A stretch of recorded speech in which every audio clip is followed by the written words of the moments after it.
Greetings, folks. Welcome back to the Jason Damico Show, and special thanks to Simplecast, iTunes, Spotify, iHeartRadio for helping distribute and get the word out about the show and carrying it. Really excited for today's guest. Our guest today is a rare breed of authentic, hands-on country entertaining. At an early age, he was chosen to be part of Team USA for the World Championships of the Performing Arts, where he placed in gold 7 times, silver in 5, and bronze twice.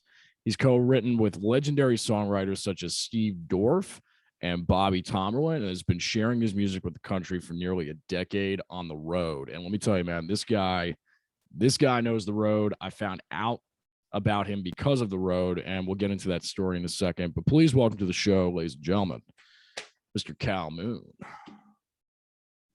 Thanks for having me. Good to meet you, Jason. Yeah, good to have you. And in kind of vein with what I was talking about with how I discovered you. I discovered you through, I believe, Reverb Nation a long time ago, and found out about. And I was going to get into this later, but we'll just start here. You've been on the road for almost 10 years, and as I know, I'll let you kind of get into the story, but at one point, your family goes on the road with you, gets a touring vehicle, RV, bus, and something happened. There was an accident, and we found out about you really through kind of like that fundraiser. So anyway, would love to hear about that, but that's an insane story. And how is that going, that situation? Because that's kind of like your baby on wheels, your house on wheels, and that's just insane. It's my longest relationship that I've ever had, 9 years. And so last October, I was playing a show in Umatilla, Oregon, and I took the Suburban, went to go get the spot ready to park for the night. And I knew that my dad, who's my driver, he was going to go dump the tanks and do a little bit of maintenance before he brought it back. So I wasn't really worried, but after about an hour and a half, I decided there's something up here. So I called up, and my mom said, I can't talk right now. The cops are here. Wow. I was not a de-stressing thing. No, not at all. And somebody most likely drunk sideswiped my bus and just raked it all the way down the side, obliterated the back end, and it hurt to see. I was literally ill when I saw it. Yeah. And thankfully, though, my parents were okay. They were both in the front seats at the time, getting ready to move, and they were both thrown from their seats. My dad nearly impaled on the steering wheel. My mom thrown down into the stairway. But had they been midship, they could have been seriously killed at the time. So thankful to have parents still alive, especially because they're an amazing crew. They know their jobs and they're not union, so I can work them overtime.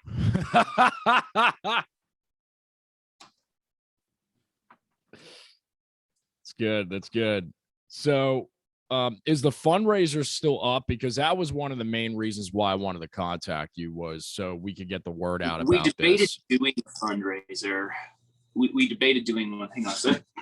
Got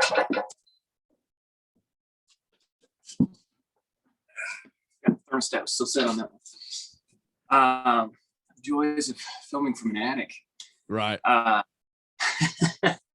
So we debated doing a fundraiser, but we decided not to, especially because my health took a serious downturn after that.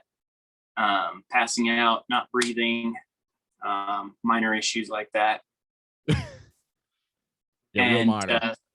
We weren't really sure when I was going to be able to get back up to touring. So we kind of just took everything down a level and kind of laid low and waited for the bus to get repaired. Because I still own it. Right. And I can honestly say, I see if I can avoid a lawsuit here, but don't get insurance through anybody that has Liberty in the name, and some pretty annoying commercials. Right. They suck. Right. You know, and I was just gonna ask, man, about insurance, because it's like, well, you know, but I guess there's red tape with, because there didn't used to be with the company that I signed up with. They were really good to work with, but they were absorbed by the company with the yellow car, and they absolute jerks. Right. Much so that the insurance agent that I signed on with, she actually is dropping them from her sales. Wow. She said, this is an absolutely murder. So if you have an RV, get FMCA. Don't get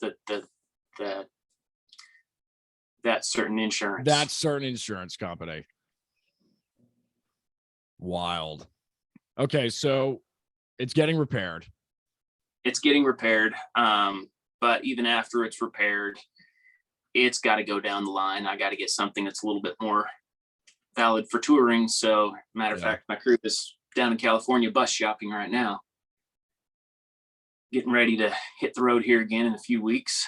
So, and those, like, I kind of wanted to be the first guy to take a non-Prevost 1,000,000 miles. It's not going to happen. 220 is all she's going to do. Those things are beautiful, man. You know, oh yeah, Prevosts, those are just incredible. They are, and they're workhorses too. So it's like, the bay on it, the ride is just absolutely amazing. But unfortunately, they cost a lot.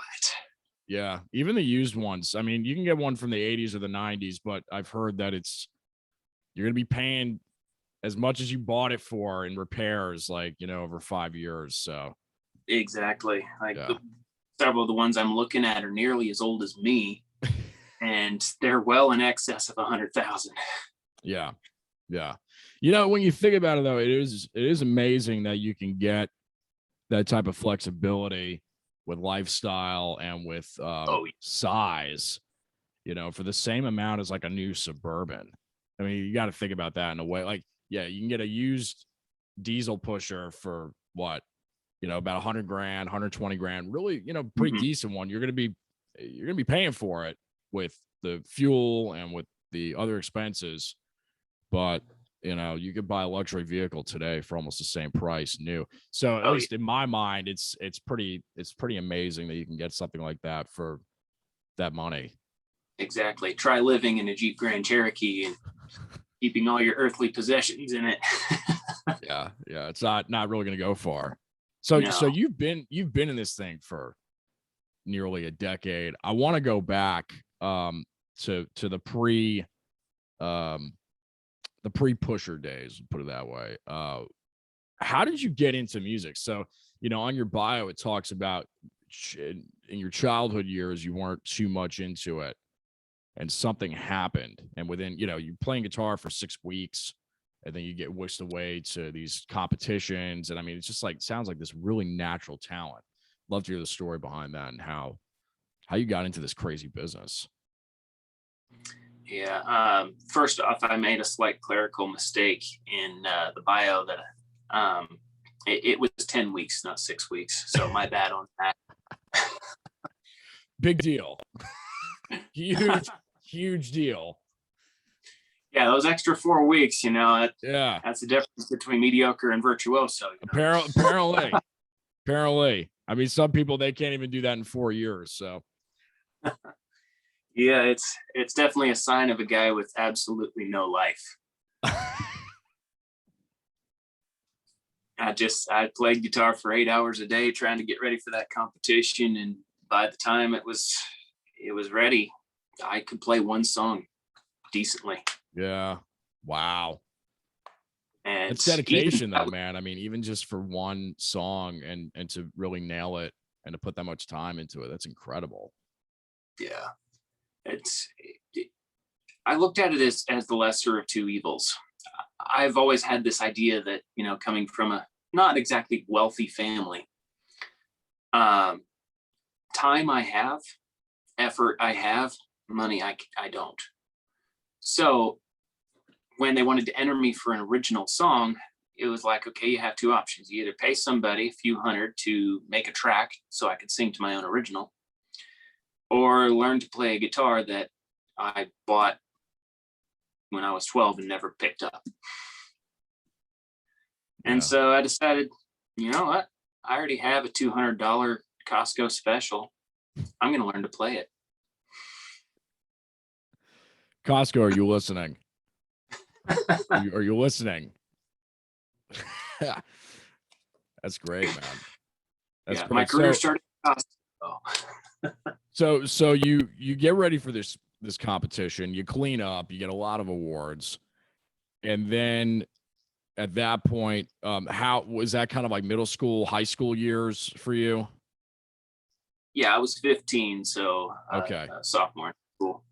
Okay, and then correct me if I'm wrong, The Beginning is released, which was a collaboration in Nashville, from what I heard or saw correctly.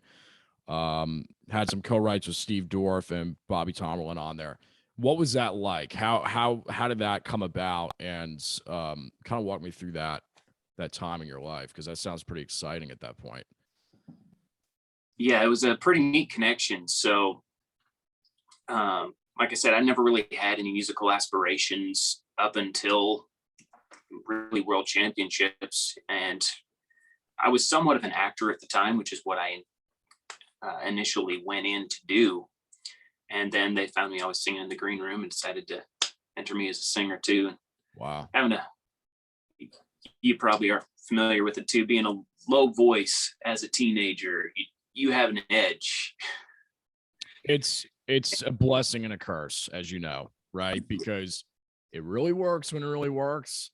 And then the majority of the time, at least in my life, right? Same thing, you know, so many opportunities where you get callbacks.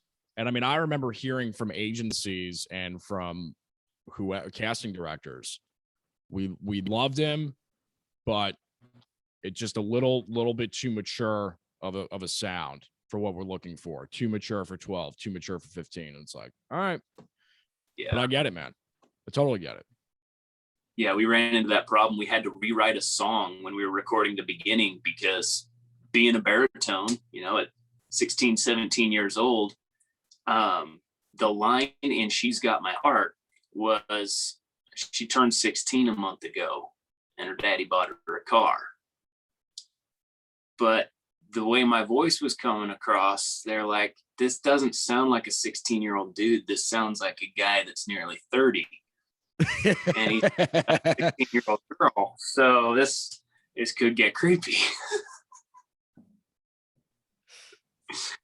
So we rewrote a song specifically because that assumed maturity based on a low voice.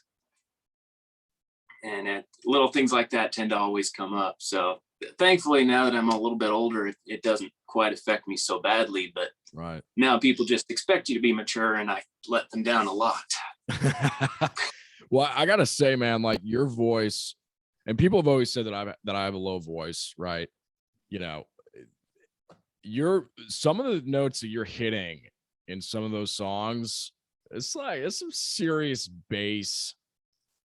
I mean, it's there, man. It's not like where your tessitura is or your vocal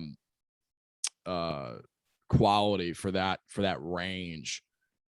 It's full, you know. So I don't know.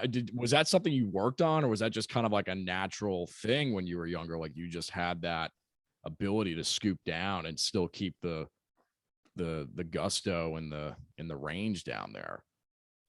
It used to thin out quite a lot, and it took me.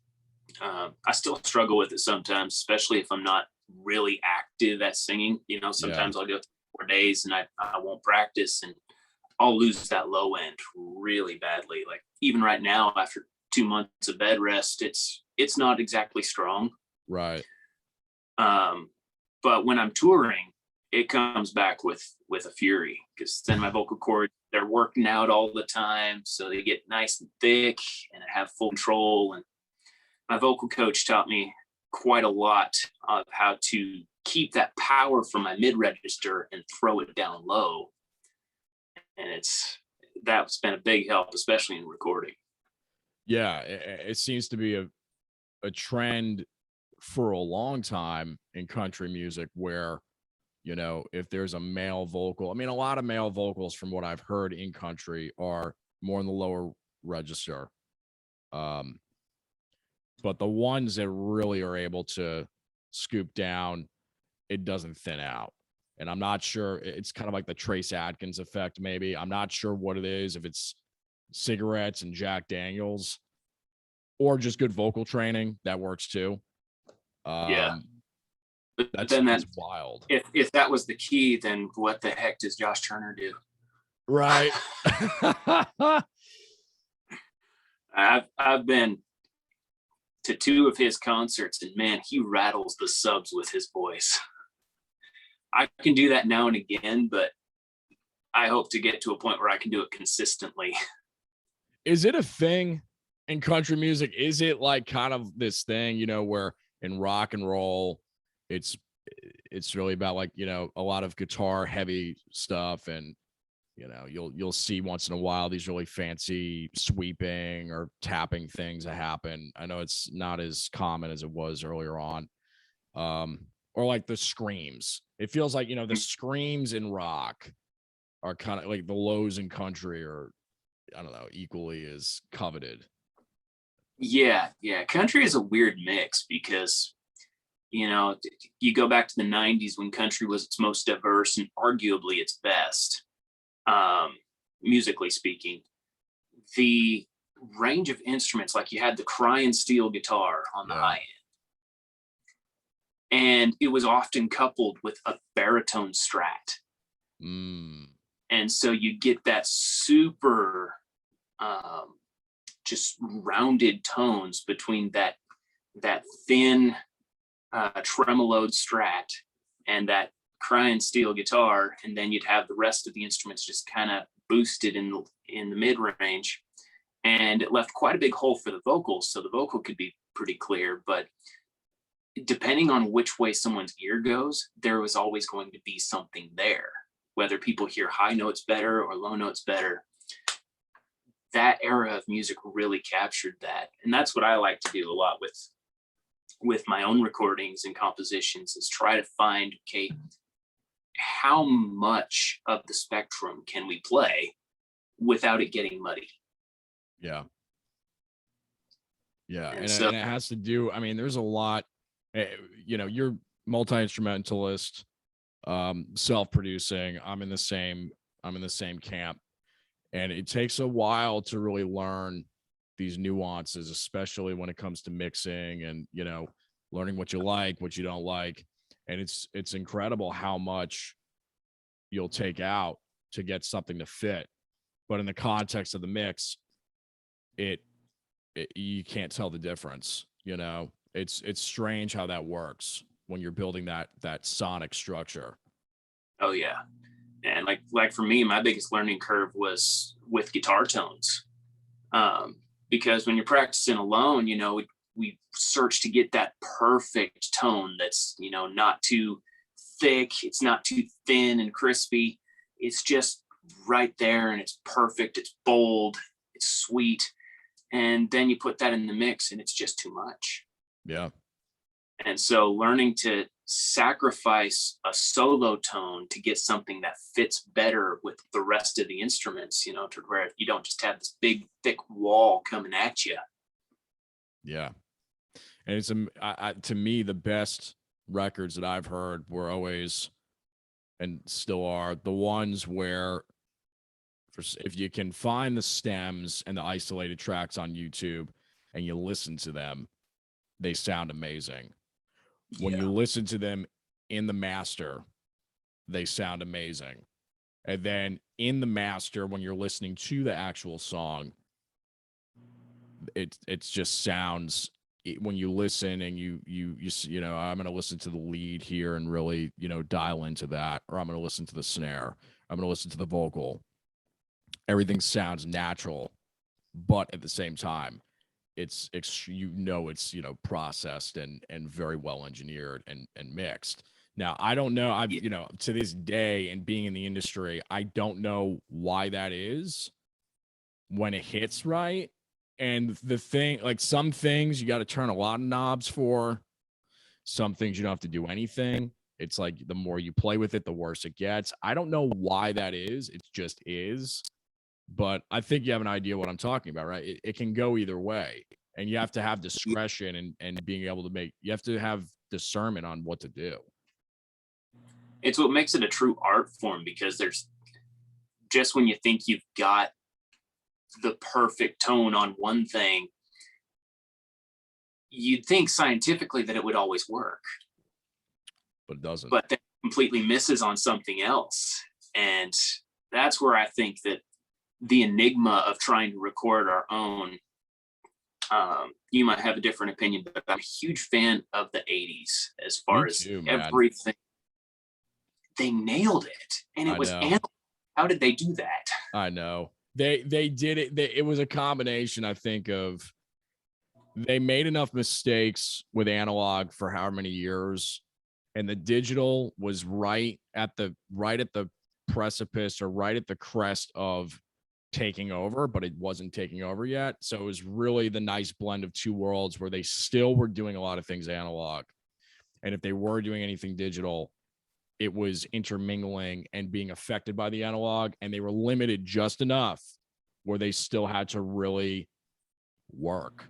You know, they had to, there wasn't crazy auto tuning. There wasn't, and nothing against auto tune. It's turned into a sound now. It's its own genre, I think. But, you know, I agree with you, man. A lot of those 80s records, whether it was, and the producers, I'm a big Cars fan. I mean, Def Leppard, like Mutt Lange produced AC/DC, the Cars, Def Leppard. That giant sound, you know, is unmistakable. And I mean, I love the 80s. I concur, man. I completely agree. Yeah, talking about the Cars, one of my biggest inspirations, especially when I'm trying to figure out rhythm guitar. Oh yeah, because you don't want the distortion to completely take over and dominate the mix, but you want there to be enough toward where it just kind of sits there and keeps you going, right along with the drum and the bass. And the Cars were masters of that, even to the point of I don't get the magic that they had in the session. I mean, it had to have been absolutely incredible, because when Weezer redid All I Want Is You, or You Might Think, I guess is the actual title. Oh yeah. That was off of I know what you're talking about. That was off of Heartbeat City. Yeah. And so when Weezer redid that song, it wasn't as good as the original from 1980. Yeah, it's not going to be. See, and that's the thing, is some of these, like some of these artists, the ones that really can't be, like, in order to do a cover, when you have to change a tempo to do a cover in a way that makes sense, that to me is a true artist, where you can't take the song, I mean, without it being cheesy or a try hard situation, which I can testify to. I've tried to do that with Stevie Ray and all these guys. And look, you know, there's country folks that will listen to your material, and you could do a cover of probably a bunch of great artists. But I think you know what I'm talking about. It's like, that's what separates the men from the boys, is like when their original material, it's so difficult to nail. You know? And the Cars are really one of those kind of, you know, Queen, the Cars, Zeppelin, any of the, like, there's just something about the elements there that are really hard to recreate. Yeah, like REO Speedwagon, another one of my favorites. I got to see them in concert, same as the record, which kind of made the concert a little boring, but it showed so much of their prowess even so many years later. Right. Just that level of musical intuition, because there's no way we could scientifically figure out what makes that special. We've tried for decades and it seems to only get more and more sterile. But that the 80s was the last bit of kind of like raw power music. And there's something you can't quite put your finger on, and it's just better. So let me get your opinion on this then. And you can, I already have an idea where you're going to go with it, but music in the last 5, 10, 15 years. And if you want to talk about country exclusively, that's fine. If you want to talk about multiple genres, that's fine too, whatever. I hate them all. I'm kidding. In your opinion, all right, for me, a lot of things sound the same. Now, I don't know if that's because of the sound libraries, or I don't know if it's because of a cultural thing. I want to hear your thoughts on this. And I try to really stay non-judgmental when I talk about it, because there's a lot of great music out there, but I agree with you. There's something about the individuality that I think we're losing. I don't know exactly what that is, if it's sound or if it's cultural, because both have something to do with it. And if stuff's hitting right now and people are digging it, then it is what it is if it's hot. But back in the day, it just seemed like there was more variety and more tolerance for variety. Yeah. I think back in the day, even, I have no delusions of grandeur that there wasn't still a corporate structure in place that showed be whatever. Yeah. But no matter how political it got, they couldn't fool the fans if something was bad. Aside from a brief period in the late 70s when kind of everything was. But the lime and the coconut era. Right. It was kind of like when, the Bee Gees came out, and the Bee Gees are the Bee Gees. Oh, yeah. It's so bad, it's amazing. It's so amazing, it's bad. I love them, and I don't know why. You know what I mean? Great music. But what's going on here? That was an era. It was. And it's real easy, especially for people of our generation, to look back and see it a little bit more fondly than it actually was. Specifically because we can pinpoint the greats. You got your The Who, which was epic for their generation, extra epic. Right. I might be a little bit biased because Keith Moon is my grandfather, but wait. Yeah. Hold up. I gotta go double screen on this. Wait a minute. I have to hold on a second. Let's do take 2 on that. Wait.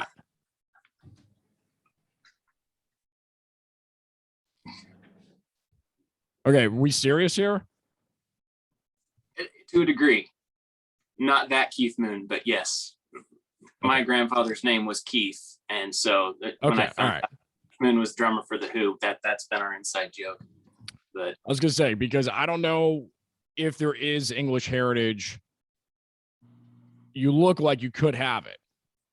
I do, but not from that line. Man, you dog, you had me there for a second. Because listen, it wouldn't surprise me with the amount of musical talent that's running through your veins. It wouldn't surprise me. But anyway, go ahead.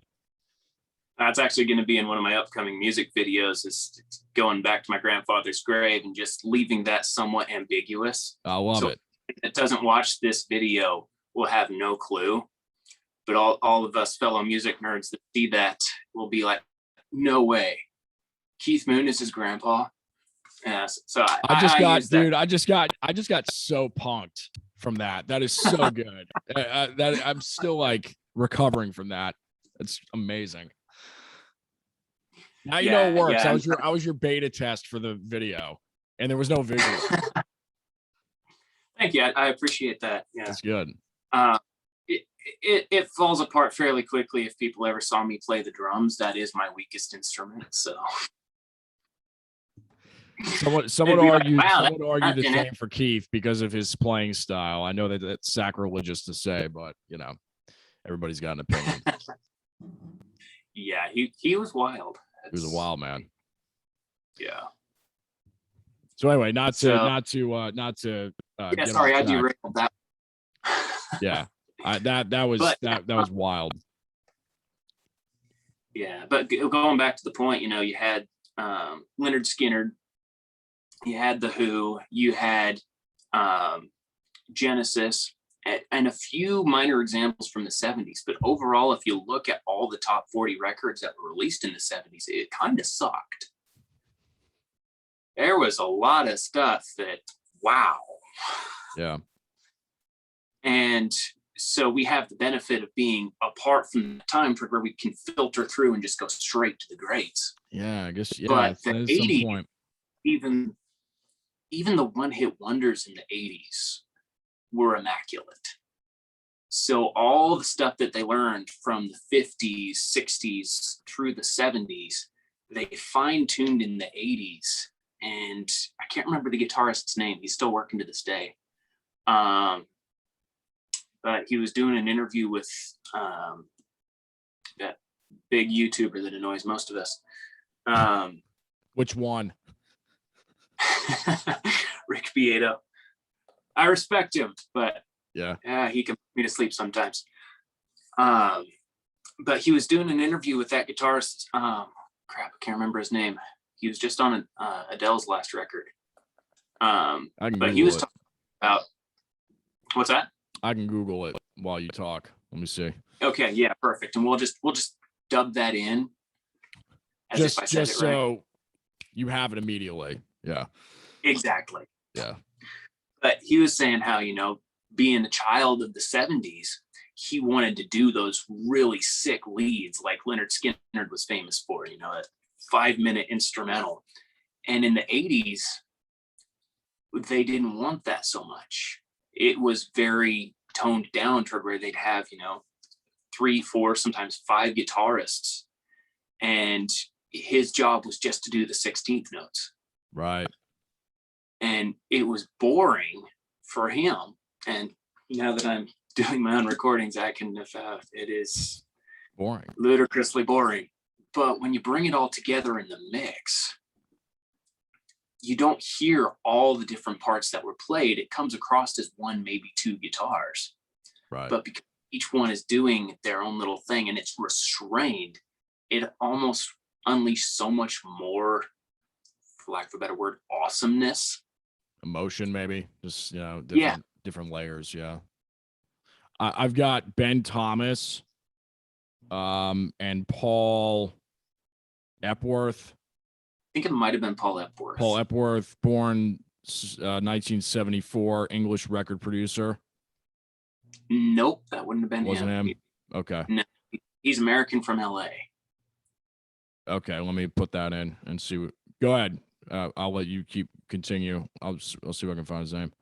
Okay, but yeah, that the 80s was definitely the last hurrah of kind of what I would consider, as far as rock, sorry, I'm being very verbose there, qualifying this to the nth degree so as not to offend people, as if I care. But the 80s was just the last of the epic records. Because everything, there was so much power, there was so much presence, the vocalists were on par, even without pitch correction. It was like, you know, in the 70s, the most amazing rock records, every now and then the vocalist would have an off time. Right. And I think that's part of what made it great, is that humanity in there. You know, it wasn't perfect, it wasn't stellar at every level, so it was a little bit more relatable. But the 80s achieved such a level of perfection on every level without it being actually perfect. And so it wasn't sterilized. It wasn't, oh, hey, we have this. Yeah, Phil, just take a break. The drum machine's going to do it because it's more on time. Right. And as good as, as good as patterns are these days, and MIDI technology has come such a long way, it cannot replace the emotion that actually physically grabbing an instrument produces. And when everything is quantized, even after the fact, it loses so much of that. So there's some little bit of off beats that our ears are never going to notice, but the computer finds. And when the computer is correcting Phil Collins, I have a problem with that. Yeah. When the computer starts correcting Phil Collins, the computer starts getting corrected. Exactly. And because maybe not everything was exactly right on top of the metronome, but none of the rest of the mix shows it. And to our ears, that's actually better than now, with everything being completely quantized, being perfect in every way, toward where it's sterile and emotionless. And so outside of hip hop, I really don't see a point for perfect drums. Now, hip hop, they can get away with it due to it being the origination, exactly. the origin or the it's genesis. Part of what makes it itself. Right. Yeah. So, and I think it's interesting because, yeah, I mean, there's so many genres now that, like, for example, I've experimented with electric drums, but I would play the parts. I have a electric kit, and of course, if something's wrong or you want to fix something, you can tick stuff back and forth, but it's like 1 or 2%. It's the same thing that I would do if I take multiple takes and, just kind of crossfade what I want, what I don't want. It's stuff that they did in the 80s with tape. Yeah. It just took astronomically much more time, and it required skill sets of really good engineers that were not going to botch the tape. You want to be really precise on where you cut that tape. Yeah, and I mean, even for me, I'd love to actually record something on 2-inch at one point, even if it was just like a song. And my old drum teacher was big into that because it was during his era. And I was on the phone with him a couple years back. I was like, man, like, it'd be so cool to do that. And he's like, yeah, give me a call. I'll take you up to this studio. It's in North Carolina over here. Go for a whole day. He knows the guy personally. It's like he's like one of the only guys that still has like actual analog 2-inch, where it's not just, we'll put it to 1/2 inch to bake it later. It's like, no, it's like you're recording. There's no Pro Tools. You're recording on 2-inch. Yeah. Just for the experience. Never get that warmth that the 2-inch has. Yeah. I mean, the plugins are good.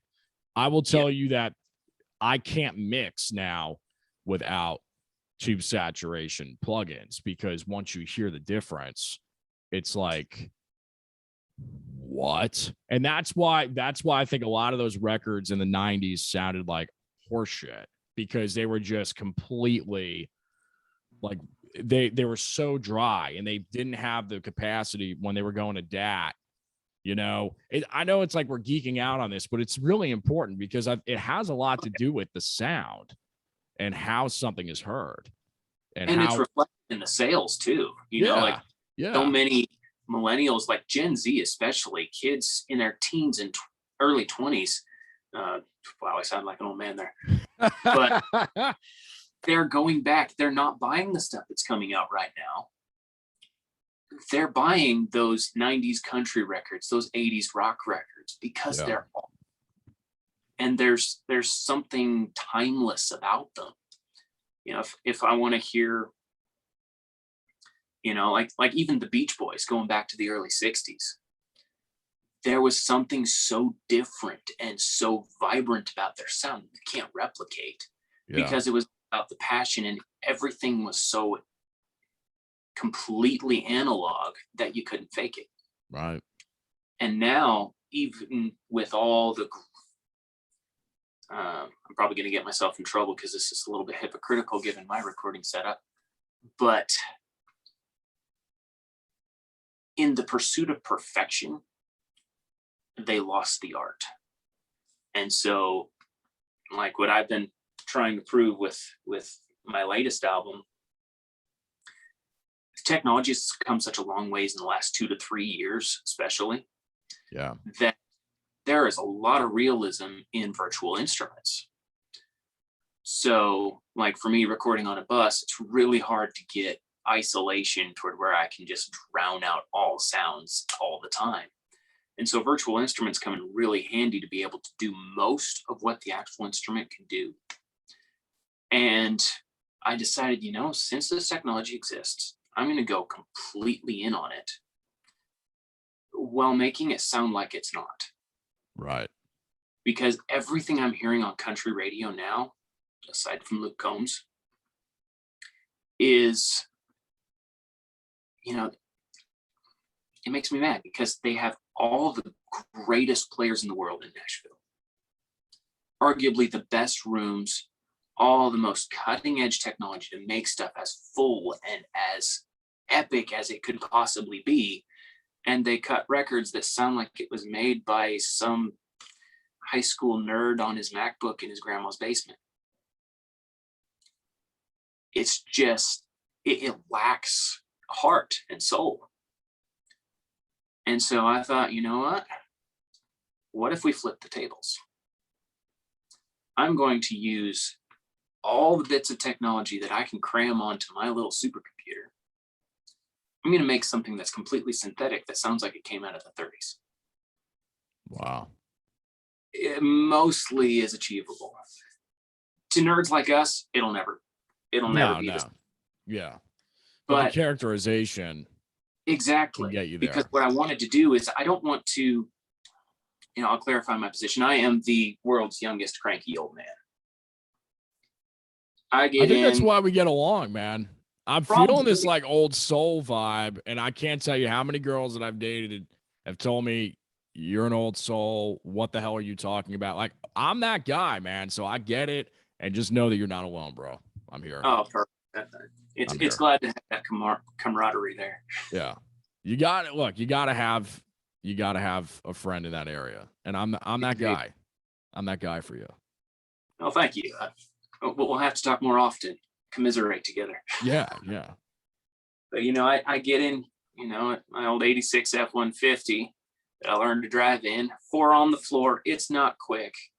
It's not nice. Everything rattles. Everything shakes. But you turn that key, it comes to life. Right. You grab that stick, you pull the gears, and it's such a tactile function. Is it better than trucks today? No. Is it more capable? Absolutely not. Is it a pleasant experience? To me, yes, it is. And the same thing with music. Sometimes they're better when they're worse. And so, not to say that things can't improve and come, I don't want to just live in the past and say, things were better back in the day. I'll just be really honest. I like old stuff. But everything that we have at our disposal today is everything they wish they had back then. Mm. And because they didn't have it, they had to be so much more refined in their own chops because there was no excuse for mistakes. Yeah. And because they were more, I would say, less lazy, more well-rehearsed, they were able to feel things a lot more because they were the machine. They weren't expecting a machine to correct their mistakes. Wow. So instead of, like producers have pulled me out of my head a lot, we can fix this in pitch correction. Just give it all the passion you can. Stop trying to hit the perfect notes. Whereas back then, they would practice hitting perfect notes to the point where they were really good at it. And then when it came time to actually do the song, they were able to put so much passion into it because they didn't have to think about it being perfect. That's it. And we've completely flipped that nowadays because our generation is super lazy. Yeah. Because technology is so forgiving, there's so much passion that we can put into it, but it's almost like even the passion is lacking. What you're touching on here is, I'm really glad we're having this conversation. I'm glad it's getting documented. Whether Most people turn off and say, I'm just a cranky old man, so thank you. No, I'm glad that we have this because I really believe there's something to be said about it. And my biggest thought has always been, how far is it going to go? I mean, I guess limitless, because what they're talking about now with Meta and 3.0 web, and now it's like man turning into machine, machine turning into man. How far are we going to go? I mean, now there's AI making records. They've figured out how to do it. They do it. And if they can get AI to buy the records, I think they'd be in pretty good shape. Oh yeah. If they get that figured out, I think we're done. Because at that point, it's just a self-generating cryptocurrency. At that point, cash doesn't exist anymore.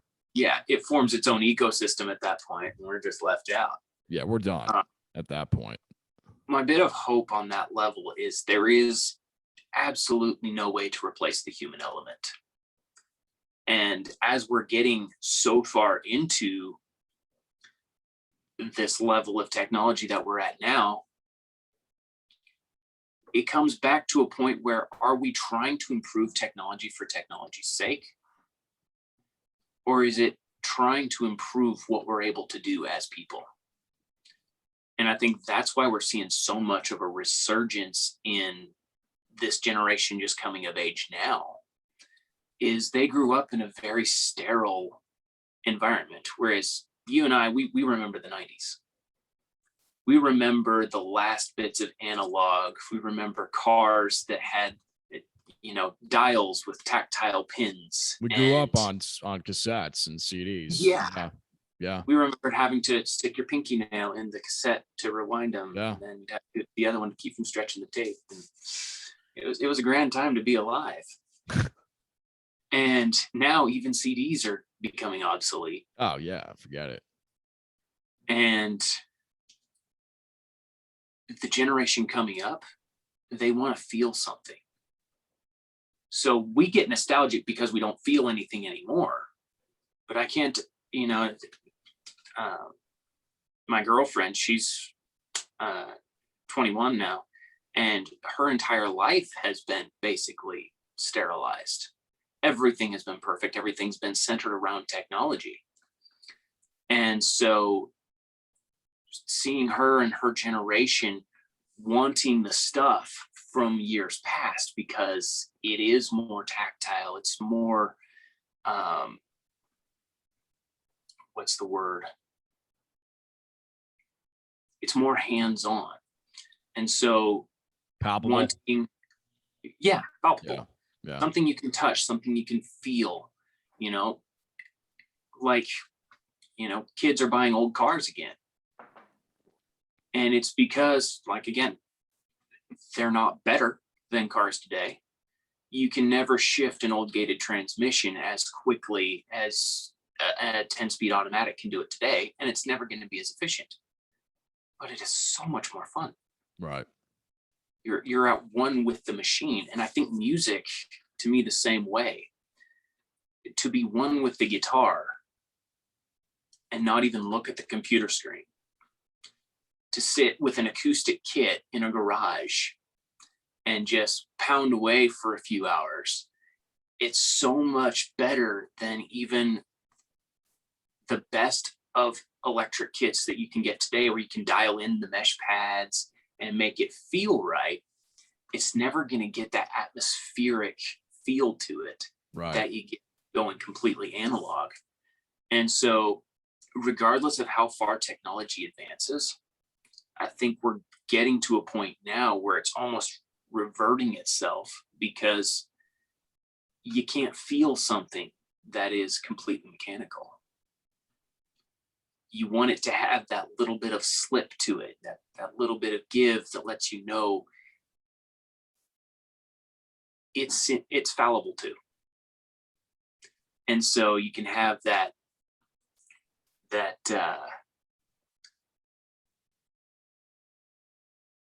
we still on? Yeah. Okay. We froze for a second. You can still have that, it's a string bend. It's not another note. It's a vocal slide. It's not share. Right. And so those little things, they add so much more passion. And I think it's always going to come back to that word, because technology can't replicate heart. And so I think technology can be used. Like I program all my drums through a computer. I don't even have a kit. But I input every note individually, and I know how the kit's supposed to work, toward where it's not just, one of my first demos that was made for me. I'll never forget it, because they programmed it through an old drum machine. And in the chorus and instrumental, the ride never stopped. Never went to the bell zone. Never did any off tempo, or not off tempo, but no offbeat. Yeah, no offbeat taps. Nothing. It was just, and it ground on me something fierce. Theoretically, it was perfect, but it wasn't good. Right. And so with my own, I often argue with my engineer, because he's like, can I quantize these drums just a little bit more? I said, is it that far out of beat? He said, not completely. Then don't touch it. Because every now and then, especially because I'll lay down the acoustic and then you lay down the drums, and I'll do the bass after the drums. And, making sure that everything, if it's wildly out, then I have to scrap it and completely redo it. But if it's just marginally off the break, I'll keep it. Yeah. Because the bass has, it fills out so much more register around, it's not just, this is super nerd level, but when you're in the recording software, you can see where each major is, and it's just this tiny thin line. And the drum is going to be a punch. It's going to be a little bit bigger than that line. The bass, it's a bomb. Yeah.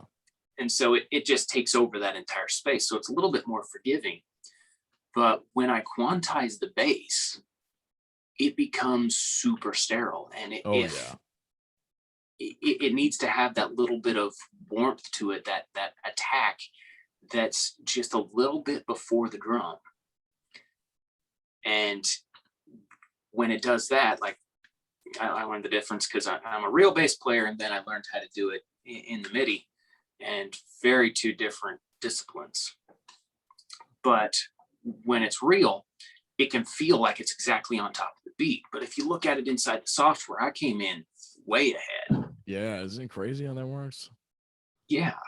And it really is.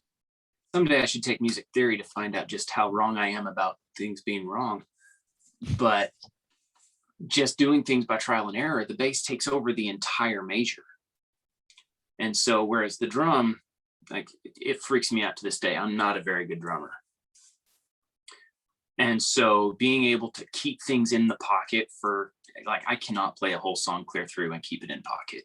There's going to be some things I'm going to have to throw a fill in just to get it back to where it needs to be.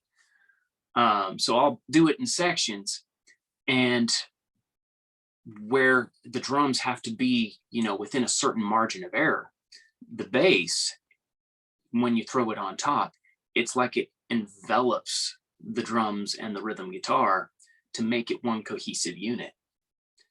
And so I've gotten into so many arguments with other engineers and producers now that they think of each individual instrument as if it's the final mix.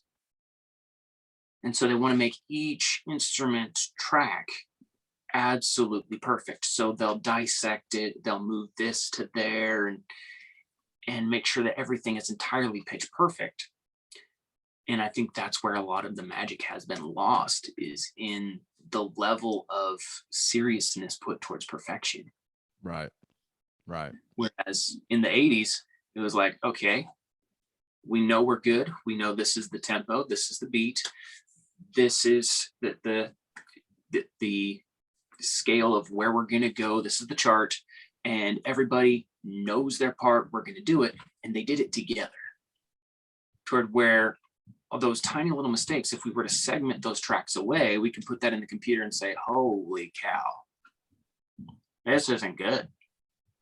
But we listened to that record because everything is exactly where it needed to be in reference to each other.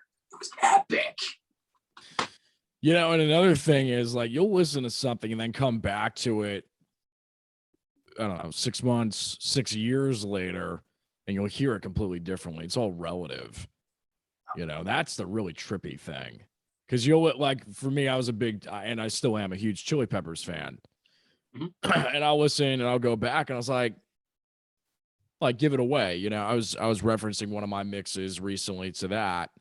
And I love the way that the Blood Sugar album is and how it sounds. And Brendan O'Brien's and Rick Rubin's production and mixing on that. But I'm sitting there and I'm going, man, were the drums really that small? Was the kick drum that small compared to the bass? Weird. You know, and I was like, wow, the vocal is louder than I thought it was. Wow, it's really roomy. Like, those drums are really roomy. I thought it wasn't as roomy as that. So it's just like these weird things that happen. And there's certain songs where one element is so jacked up high in the mix, and then you tick it down a little bit and just the whole thing falls apart. It's so strange how stuff like that happens. You know, you listen to those records, and whether it's Hendrix or like any of those older you know, the Beatles, it's like, wow, you know, that guitar is really loud, but that's why I love it. Like Revolution, perfect example. Like, what in the world? It's like distorting the tape, and I mean, it's like, you know, they're trying to get a Fender to sound like a Marshall, and it's just not working, and that's why it's working. Exactly. It's just nuts, man.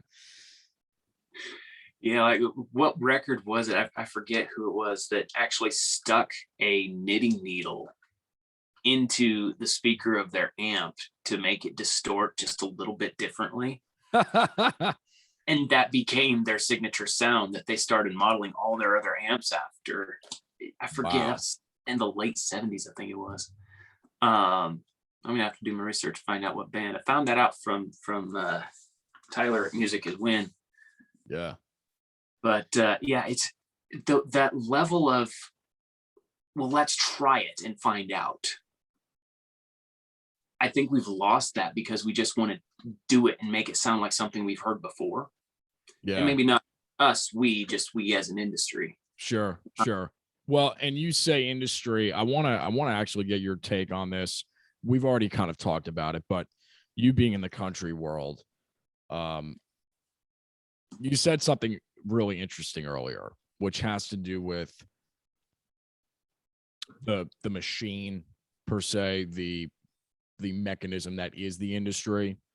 Mm-hmm. And I personally think that, if anything, I know that large labels, they don't have as much power per se based on what people are saying. I don't know if that's true, though, because with the technology that is there today, and also by the fact that what we're hearing is so similar, that it's almost as if it's not like, I don't know. I wasn't around in the 80s, so I don't know what was going on.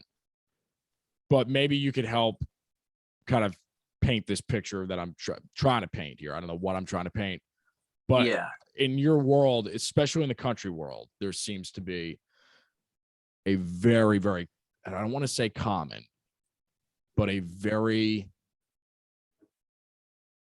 I'll say it, common sound right now that, again, less variety, whatever you want to say, but it seems very Cookie cutter. controlled. Yeah. Yeah. And yeah, I've had a bone to pick with it for years. It's getting bad when I'm getting nostalgic for the era of bro country. Whoa. Yeah. Because I look back on those records and I'm like, wow, Presence, cool. And I've really got to respect Florida Georgia Line for inventing bro country, because their first album really was ludicrous when you dissect it from a musical standpoint. They took every signature country instrument,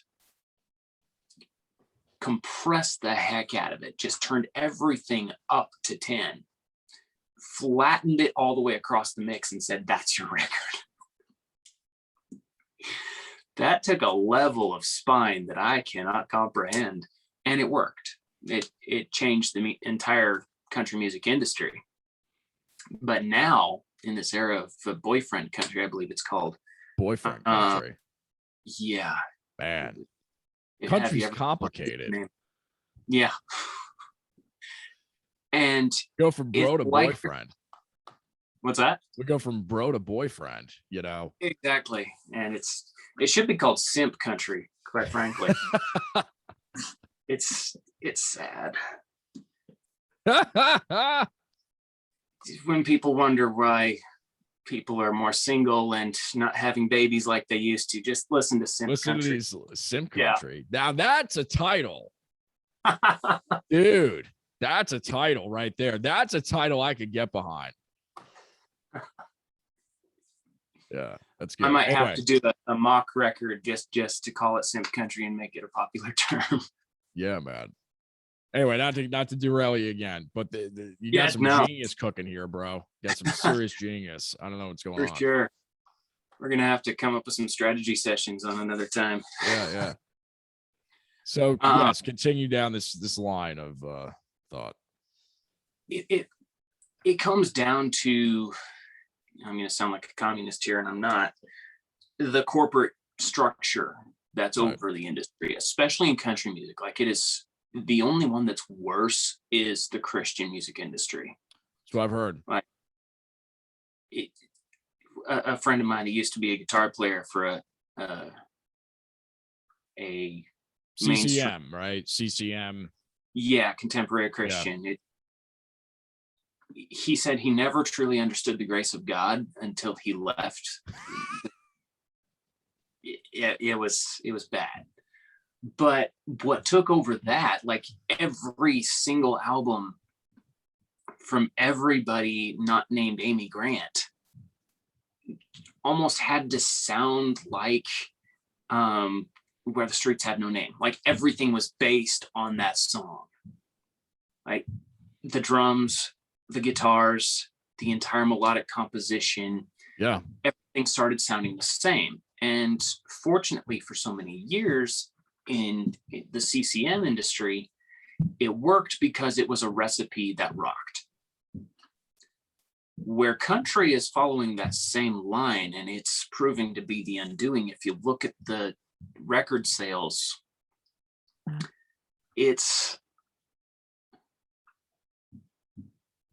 they're trying to copy pop and even to a lesser extent hip hop.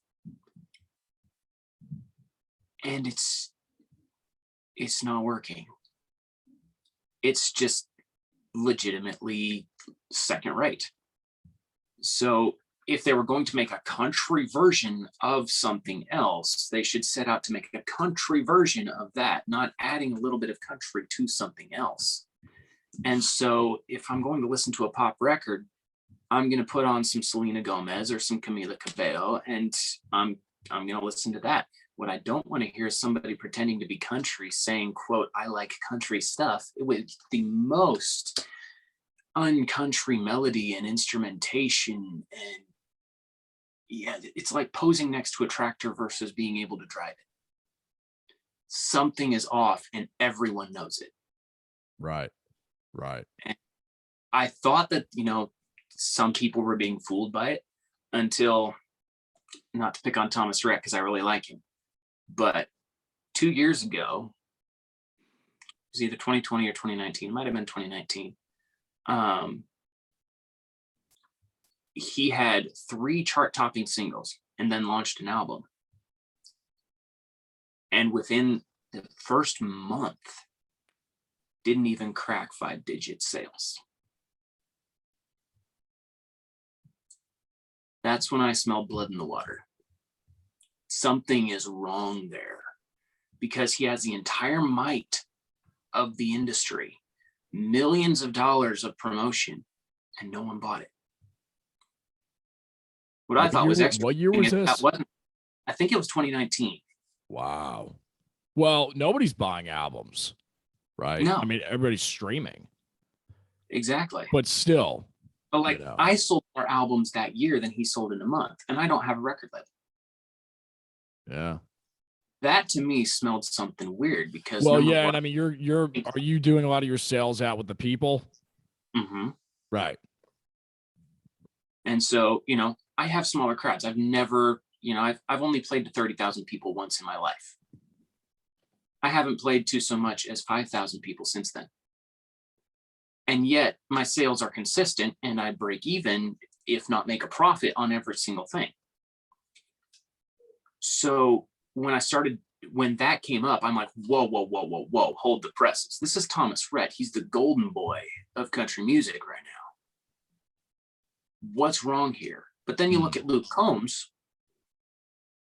and he's absolutely nailing it. Same with Cody Johnson. Luke Combs gets the chart success, so he's kind of the odd duck. And I massively respect him, because he's not good looking, he's not athletic, and Luke Combs is absolutely amazing. He's almost 50, right? He's been around just a little bit older than me. Am I thinking of the right I'm probably getting my country guys mixed up. Maybe Luke Bryan? Yeah. Is Luke Bryan the one who's been he was a co-writer for a long time, or had publishing deal, and then they broke him out later? Okay, Luke Bryan. Yeah, and okay, he doesn't even know he's 30 yet, but he's closing in on 50 awful quick. Okay, so it is so my mistake, Luke Bryan. So Luke Combs has been around more recently. Yeah. Okay. So Luke Combs just recently came out. I'd say 2017, I think, is when he launched with Hurricane. And since then, he's just exploded. But his sound is huge. His voice is absolutely massive and powerful. And he broke all the molds, because prior to that, you had to be trendy or good looking. In order to, you had to be somewhat of a sex symbol if you were going to be on country radio. And here comes this 300+ pound linebacker looking dude who's ginger, big beard, and sits down most of the time. But he just has this presence, and he's real. Yeah. So he's the enigma that shoots most of my theories completely down when it comes to how the industry work. But there's exceptions to every rule. But you look at the new guys that they're trying to launch. If they're not already an established artist like Jason Aldean or Luke Bryan, it's really hard to launch somebody to that same level of stardom. You have guys who are complete nobodies according to the industry. They're independent.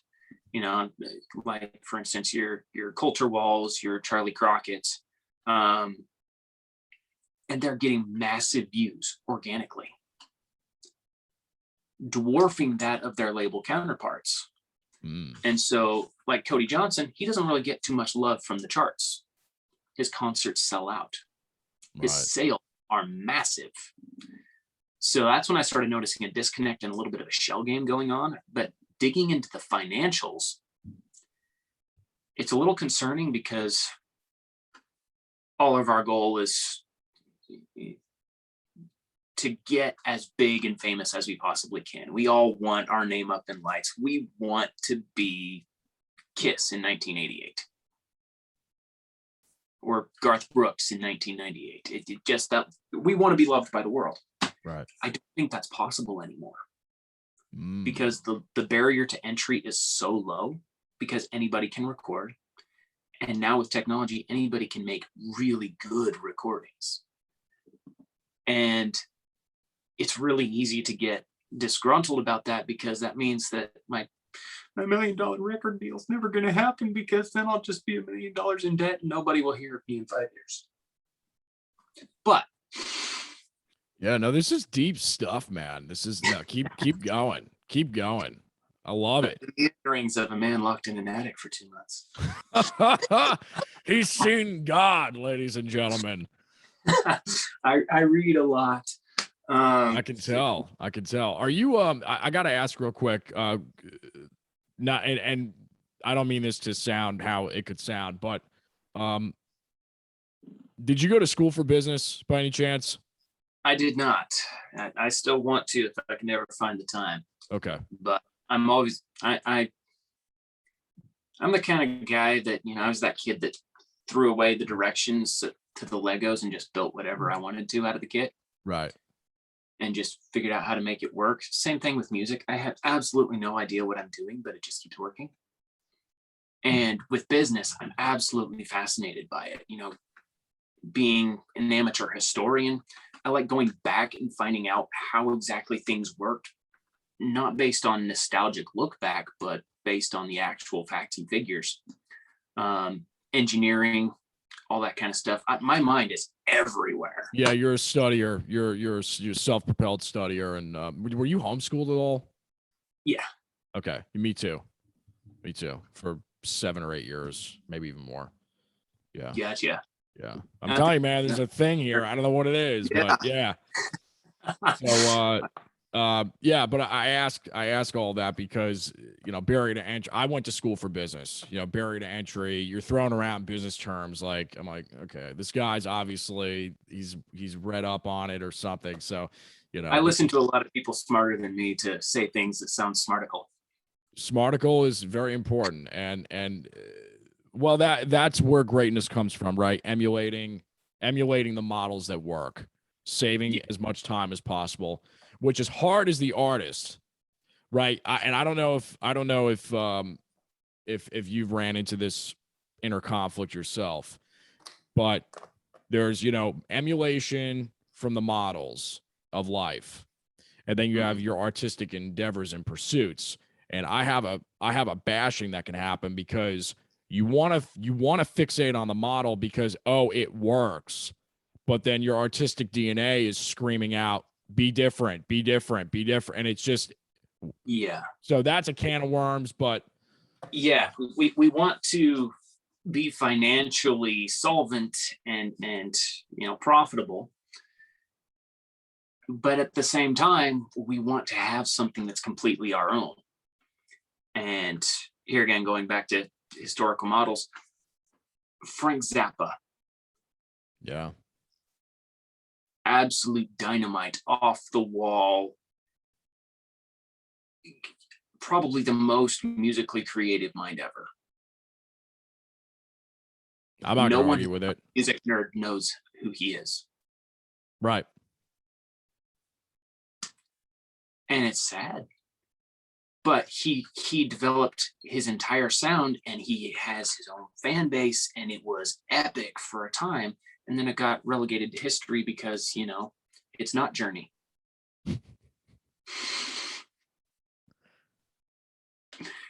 And so it is a huge struggle because how do we do what we, that unbridled passion coupled with wisdom and forethought to actually make something that could work together? Because most of the time they're just button heads. Yeah.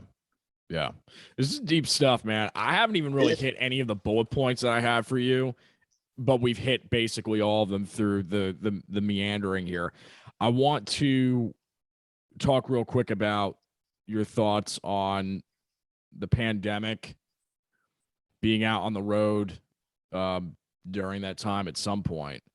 What because you've been out there over 500,000 miles the last 2 years, 3 years, and I have my own theories about what's going on. We don't have to get into it, but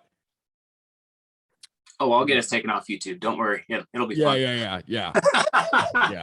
I should have been off YouTube years ago with my thoughts. I just don't say them. I'm getting better. I'm getting more outspoken. Getting harder not to anymore. It is. Where's your real life experience involved with the last 2 or 3 years? What have you seen?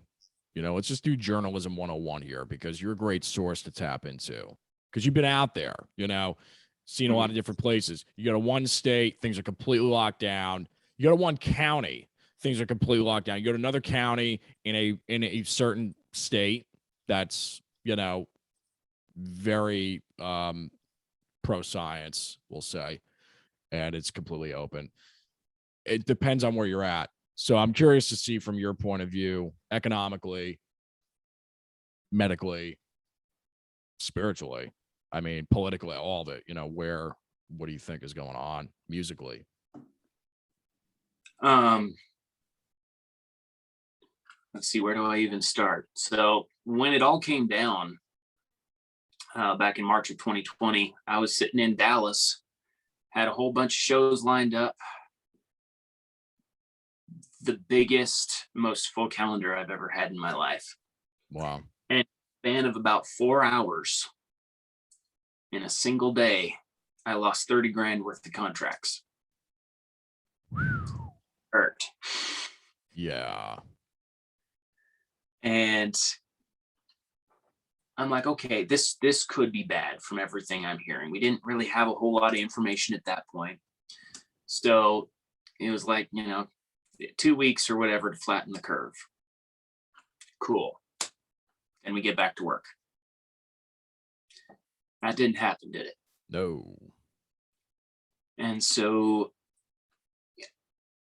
looking back, panic would have been logical, but I didn't have time. Right. So I just threw everything I could.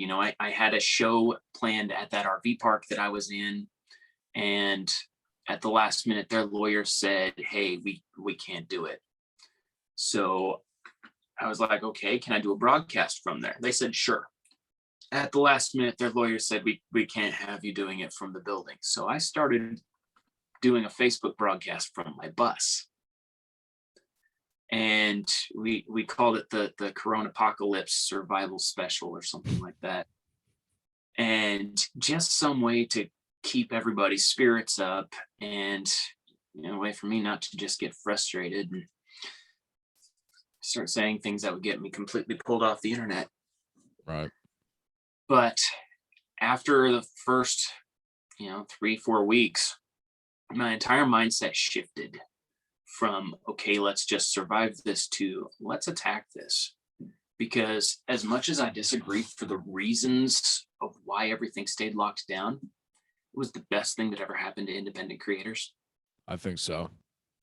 Because all of a sudden, Brad Paisley was reduced to the same level as me for being able to reach fans. Just right. An iPhone on a tripod, wherever.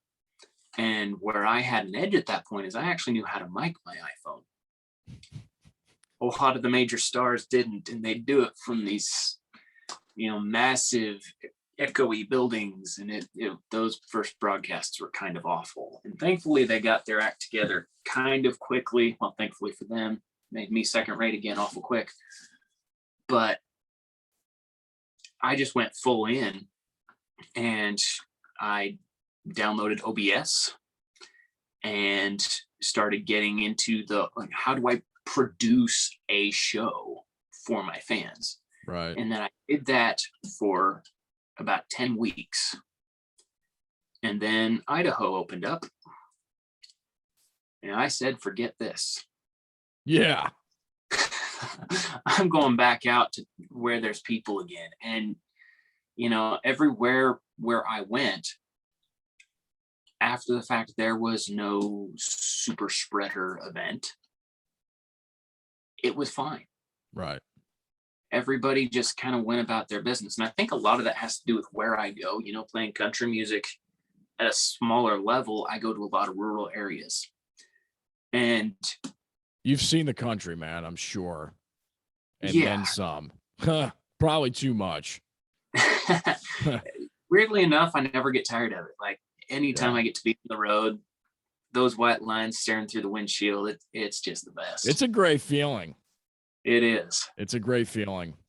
And the people that I meet everywhere too, like it gave me more of an appreciation of where I came from, because the resilience of these people in the big cities, you still notice the difference. But out here in the country, it's like there never was anything. Because we've been social distancing and quarantining for years. We called it farming. Right. Or music production. Yeah. And so I think I've ingested so much WD-40 and starting fluid that I'm probably immune to everything. And that level of,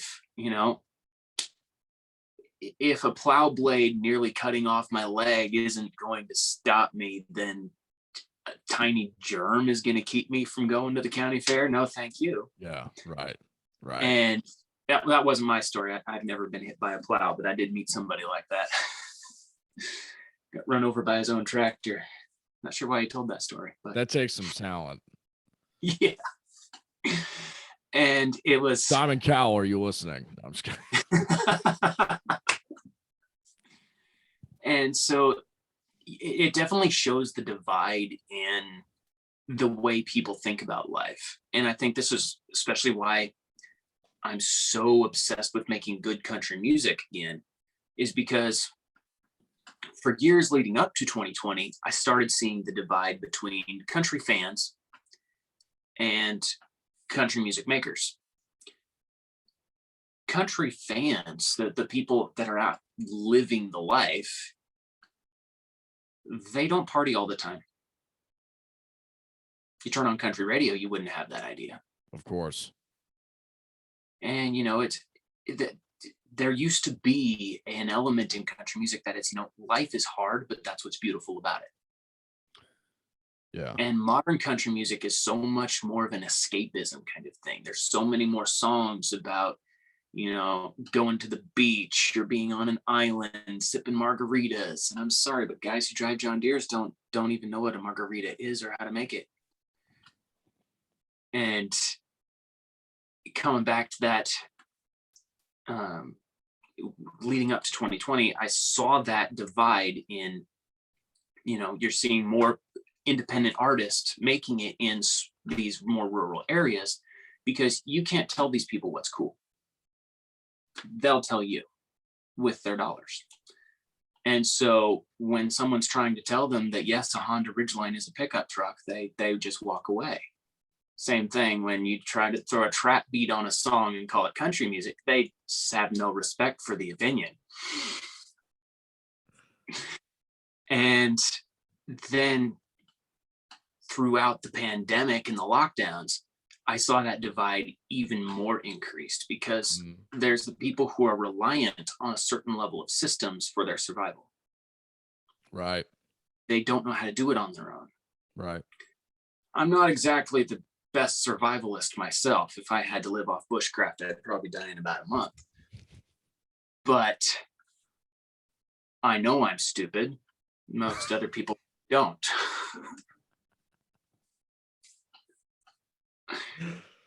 And so seeing the difference between the people who are like, I just want to take care of my family. Yeah. I need to make sure that my farm is going to last another year. That struggle didn't change. Right. And so going to the rural areas, they had a very devil may care mentality about what the government could do with their lockdowns. And they weren't afraid to say it, and they weren't afraid to show it, because they all came out. And so like Northern California, I love those people. because those people get kicked in the teeth by their state every single year, and they're still trucking on. But you want to talk about a country music loving crowd. Like, the wildest time I have ever had was at one of the smallest towns, performing from a flagger stand because we couldn't even get a stage. So it's a racetrack that's part of the fairgrounds. And so I just had to set my pedal boards up on this tiny little flagger stand to be able to play to this packed grandstands of people. Wow. It was absolutely amazing to see that complete disconnect from anything you'd see on TV. Here's a people who are like, life goes on. We've been getting sick for years. This is no different. Right. And sorry, I just got your YouTube channel nuked. It's okay. So I respect people's right to their own opinion, but very much like the people that I play to, somebody else's fear does not get to dictate the way I live my life. Somebody can have a problem with the way that I dress, how many guns I have. It's not their choice. And so if somebody else is afraid of my car, they should stay off the freeway. They don't get to say, oh, I'm afraid of getting hit by a car. Let's shut down all the roads. And statistically, that has a high level of probability, probably the highest. And what I found out from touring through all the non-locked down states throughout the last couple of years is just that level of Americanism that still exists, that, you know, and I think it's growing too, even in the cities, is people are just having enough of being told what to do. We're a very free-spirited nation. And at the core of being humans, we like to go out and conquer and get what we can for ourselves and for our families and leave behind a legacy that says, I was here. And you can't do that if somebody's saying, hey, this is what you can do. This is how you're going to do it. This is what you can say. This is what you can't. And I used to be extremely libertarian in that regard. And throughout the last 2 years, I have become completely dyed-in-the-wool conservative. I was going to say, you have a lot of libertarian themes in what you were talking about. And, you know, obviously, I've always been an independent the way things are. I just, fine, I'll say it. You know, it's like I just really couldn't see myself voting to the left. You know, Yeah. I just couldn't see it. I'm not exactly happy with the right, but no, I'm not happy either. There's so much hypocrisy on both sides. I mean, for me, there's definitely, there's value systems. It all comes down to values. And I'm just not a fan of tyranny. At the end of the day, I'm just not a fan of tyranny. I think we can have disagreements. I'm going to believe certain things. I'm going to know certain things, and somebody can call that a belief system if they want to, but that doesn't change the fact. But we can have disagreements in opinions of how certain problems need to be addressed. But the second somebody says, no, this is the only way it can be done, and from the top down, we're going to enforce that. It's censorship. Serious problem. Infringing on free speech. Exactly. Big problem. Big problem. Yeah. So I am very hopeful after seeing everything that I've seen in the last 2 years. You know, there's such a big disconnect between what mainstream outlets want us to hear and what being on the road and interacting with people has actually let me see. Even people who disagree with me politically don't really want that level of dictatorship in their life. And so it's red pilling a lot of people big time to see that, oh, I can't just stay back and want to be left alone. I have to be proactive and say, no, leave me alone. The last thing I'll say, which I'll get myself, if you haven't gotten me off of YouTube at this point, Apologies. this would be the suicidal action. Think of the amount of people. We won't even go back 2 years. Think of the amount of people in 18 months, right? 6 months into the pandemic that you knew personally that had COVID. Yeah. Now, yeah, double vax, boosted, triple boot, whatever. Now, think of all the people you know right now or within the last couple of months that have had it or have it now. I'm not going to answer that. You don't need to answer that. It's a hypothetical question for anybody to ask themselves. Because to me right there, that whatever that number is, I would guarantee that anybody who asks themselves that question, the second number is going to be higher and significantly higher. Yeah. So anyway. And yeah, this is where, I've always been this way, being a country guy. I've always had a mistrust of government because the government wants to treat farmers as if they're, wealthy aristocrats. And the level of audacity that we're seeing right now from governments and major corporations, and I'm extremely capitalist. I'm not against corporations. I am against monopolies. Yep. And that's a lot what we're seeing. But the fact that a certain few get to dictate what is and isn't true, that should scare people a little bit. But coming back to, what I personally believe, this is my opinion. I'm not espousing anything that, Jason Damico is innocent in this regard. When people do their own sample sizes of people around them, they can gauge their own level of risk. And I don't appreciate anybody telling anybody else that they're too stupid to figure out their own levels of risk. And so I've gone from a very mid-pack, very, listen to my love songs kind of country artist to a very much more along the Hank Jr. country boy can survive, take your mandates and shove it kind of thing. I love Hank Williams, man. He's one of my favorites. Him and Johnny Cash, and Johnny Cash is kind of blues, kind of country. Johnny Cash is just an American icon. And Johnny Cash too, going back historically, what we're seeing now is very akin to some stuff that was going on back then. And a lot of his signature style came from that rebellious streak. Right. And so I think, to give people hope after being such a cranky old man for most of this interview, is through hard times come great men. And we had Johnny Cash because the 60s were kind of awful. Had he only ever been the Johnny Cash from the late 50s, I don't think he would be the icon that he is today.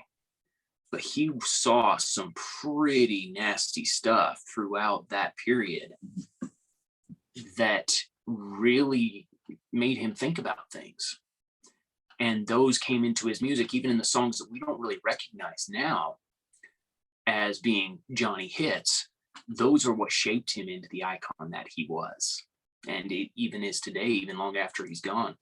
And so taking everything that we can now and seeking the truth and speaking it, not holding back, I think we have a chance to build something equally as legacy rich as we've seen from all the people that we idolize from the past. And I think the reason that most everything is kind of sterile and lackluster now is because we've lived it so soft for so long. And everybody just wanted to be, I'll be whatever you want me to be. Just let me be rich. And now you can't do that. This is so deep, man. This is deeper than some of those low tones when you're primed right up on, touring mode. This is sub bass. This is unbelievable. Dude, I love this. This is fantastic. It's been so great having you. As we kind of like begin to wrap up here, I want to hear some of if you could give me one great gig experience, which you kind of did earlier about Northern California. I always ask everybody a best and worst show experience, and I'm sure you've got a plethora of, to choose from. My worst experience, I'm sure I've got worse experiences than this, because I've felt pretty down and bedraggled after a few performances, but the one that will always stick in my mind is the biggest show I've ever done. Really? So the 30 grand, 30,000. 30,000 people. Yeah. Really? Wow. It cost me more money than it made. And it was cool, being 17 years old and being able to go out there in front of 30,000 people and sing my own songs. But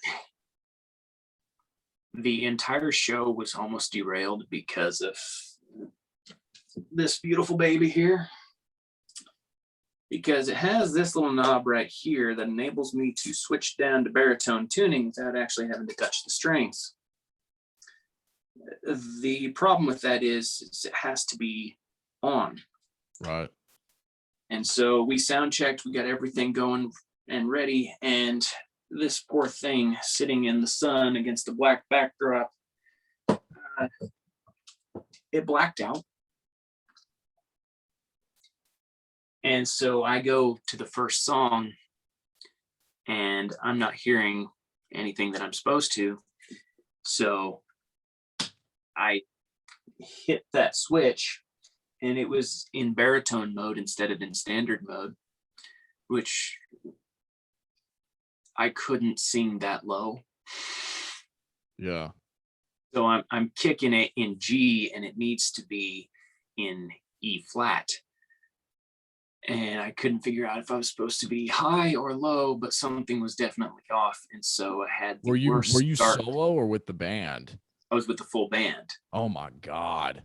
But I had to kick it by myself. Yeah. A song called Beautiful Day, which starts out kind of mellow and old timey and then just kicks into this super country rock kind of swing groove. And because I started off in the wrong tuning, it derailed me for the rest of the set. Yeah. And then I was hoping for a wireless mic and I planned all my moves out to a wireless mic, and come to find out it was a wired Shure SM58, which decent. I'm not knocking the mic, but 50 feet of cord doesn't get you to the end of the catwalk. Right. And so when my cord ran out, I did this super uncoordinated flip and somehow landed it. And the people that were watching at the time probably enjoyed it. And I recovered. But from then on, I have never taken the mic and gone into the crowd. It stymied me ever since then. To make matters worse, when I watched the video later, the house mix, apparently the engineer hated me and I'd never met him before, because he had my voice here, he had the instruments here, and he had the backup vocals here. Wow.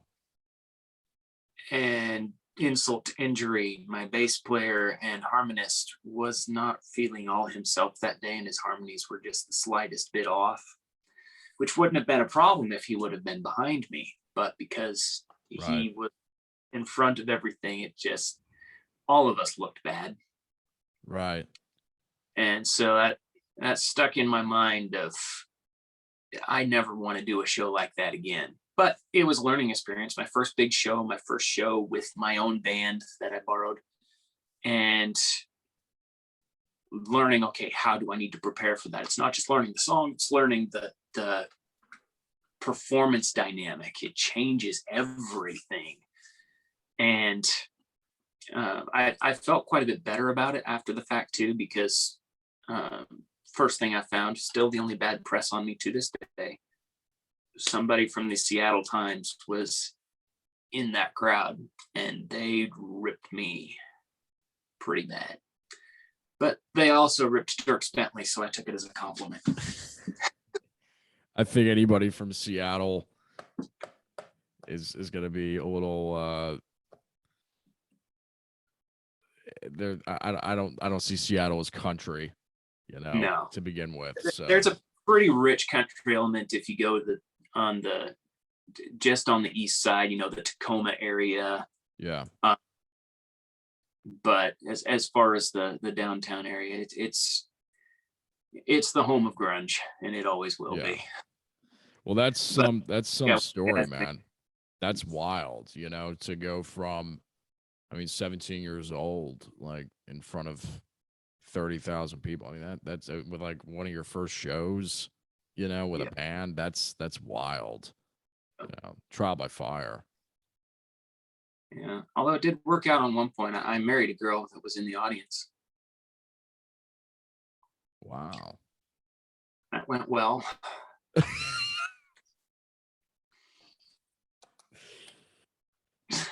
There's got to be a record or 5 or 10 in those experiences. I'm assuming, Yeah. But for people that want to know the story behind that, my song "Cheating Kind" will fill you in.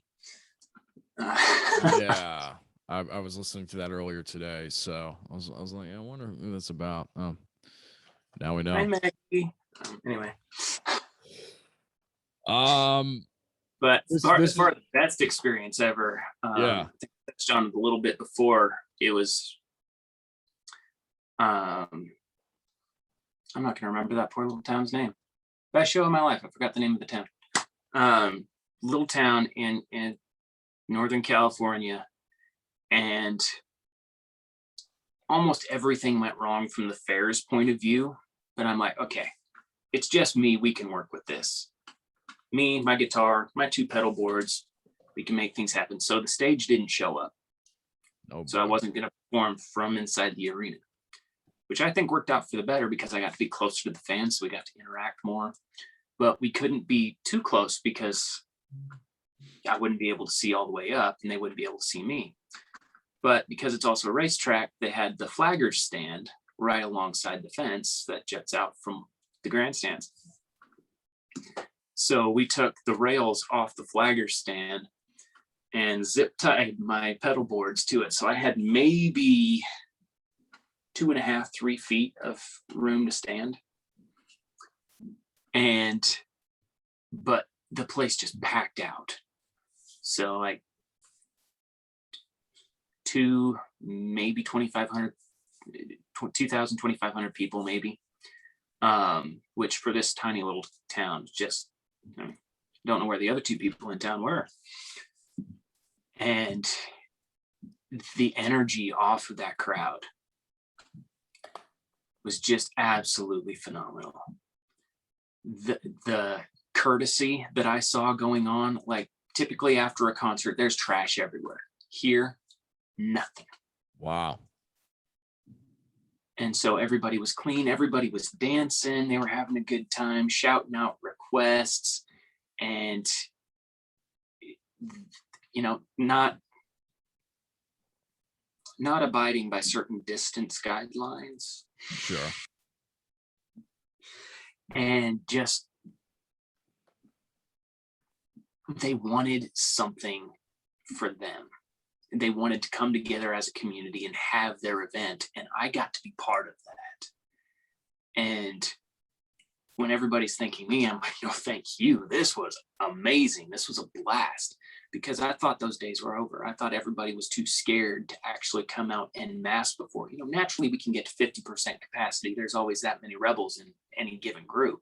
Right. But have an entire community show up with that level of support and that love of freedom, and starting the show off with the Pledge of Allegiance and a prayer, and it was just like first things I said when I got on the mic is, this is America. This is who we are. And to be able to see that on such a level like that in such a concentrated area, and I'm starting to see it more and more throughout everywhere else as we go, as things open up even more, is I don't think we appreciated how good it feels to be out in amongst everybody until that was taken away from us. And so that show will always stick in my mind because it was the rebirth of why I became an entertainer. Yeah. I mean, I've never done drugs, never will do drugs, don't even like Tylenol. But there is nothing on this planet that could replicate the high that I felt being in front of that crowd, having them loving what I'm doing, me loving getting to do it for them. There's nothing like that. And that's, you know, one of the smallest towns I've ever played, the smallest stage probably anyone has ever played. And just the biggest reaction ever. I don't think Garth Brooks playing Central Park felt as good as I felt right there. Man. Wow. Garth, are you listening? Yeah, Garth, you got nothing, man. Did you ever see his he's got a Yeah. documentary that came out recently, I think 2 or 3 years ago. Really, really good. I think it's the on one Netflix. on Netflix. Yeah. Oh, Really good nuggets in there. Yeah. Well, man, this has been awesome. Future plans for you. You've got You Thought Wrong coming out soon, I'm assuming. Yep. The title track of that has already been released. And I'm cutting the last 2 songs vocally. Everything is musically finished. Thanks to some recent medical issues, it benched me for a little while. But I have 2 songs to finish the vocals on, and then it should be out by late March. Awesome. Well, we'll be looking Don't hold me forward to to that. that. I said that 2 years ago. Yeah. A lot of people said things 2 years ago that didn't happen. They're just happening now, so we won't hold it against you. But I got one little thing I like to do at the end. I call it the shootout section, where I say a word or phrase that's industry related to the guest, and you just fire it back. First thing that comes to mind. And okay, we'll try it. So, guitar.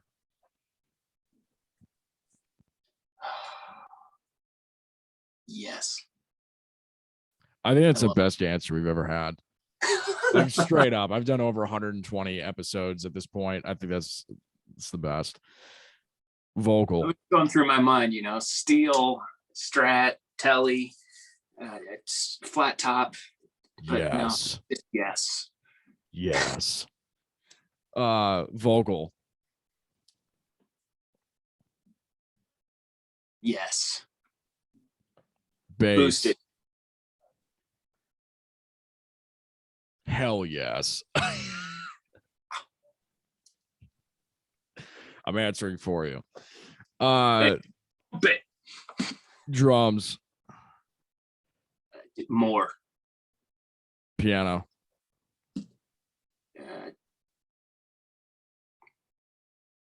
My mind goes blank on piano. But yes. Pedal steel.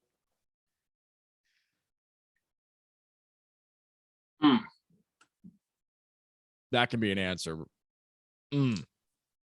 Yeah, like pedal steel just gets me right there.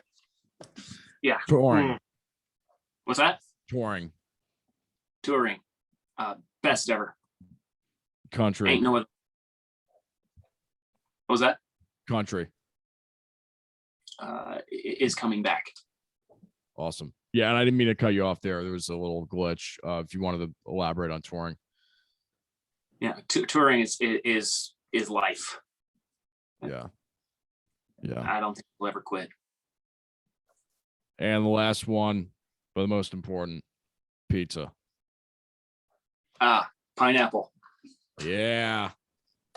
I knew it's been a while since we had a pineapple guy come out of the woodwork. And it's funny because I've been searching for people. When people would say, "Oh, pepperoni," I was like, "Oh, you look kind of like a pineapple person." Pineapple? What are you talking about? Because the last pineapple person was probably 30 episodes ago. So I've been waiting and waiting and waiting for one of these pineapple people to show up, and here we are. Pineapple is the fruit that was so glorious. It's the only one God gave a crown. So why wouldn't we? Yeah, it's a bear to cut, but it's worth it. Worth it. But it just means that we get to spend more money on nicer knives. Yeah, that's right. I asked this to everybody at the end. If you could go back in time to your 15-year-old self, knowing what you know now, what would you tell them? What's advice? Don't get cocky. Just because it seems like things are going great and you got the world eaten out of the palm of your hand, stay humble. Otherwise, you will be humbled. Also, watch out for Maggie. She's a cheater. Yeah. I'm sorry, Maggie. If you're watching this, I forgive you, and I hope you come to know the Lord again. But man, now I'm gonna get tires slashed. YouTube's gonna completely get rid of my account. I mean, what are you doing to me? I'm sorry. No, you're good, bro. You're good. This has been awesome. Like, seriously, this has been really enjoyable. Have really just had a great time, like talking music and just like geeking out. I had no idea that you were so into this, kind of like I am. It's nice to talk to somebody that's a fellow nerd on that regard, because my poor crew, they can't get rid of me. So, right about 7 o'clock at night, when everything's starting to wear off, when I get tired, I'm like a 2-stroke engine. Right when it runs almost out of gas, just that's me. And all the stuff that I compile throughout the days and weeks just becomes public information that must be broadcast. Air. Well, like I said, I'm your guy, man. Call me up. Your fellow cranky old young guy, I guess. Old soul, whatever, for folks that are time we talk about how good things were back in the old days. That's good. It's like the I don't know if you watch Family Guy, but the old guy on Family Guy. Oh, Chris. He's got the lisp. Oh, Chris. Questionable sexual orientation. We don't know what he is. It's kind of an anomaly. I'll have to check it out just so I get the reference, but that sounds like me.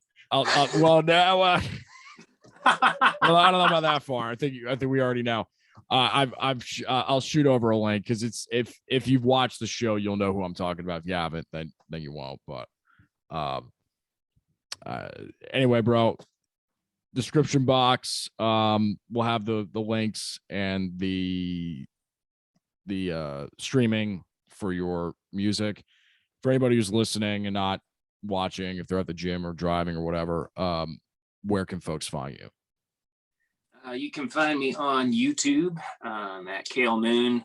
I'm also on the Instagrams at Cale Moon Country, Facebook at Cale Moon Official, and Spotify, iTunes, anywhere else music is streamed or downloaded, and all the other places where media is socialed. Boom. This has been great. You guys. And calemoon.com. Check my tour schedule to see when I'm coming to a city near you. Yes. Just like guitar.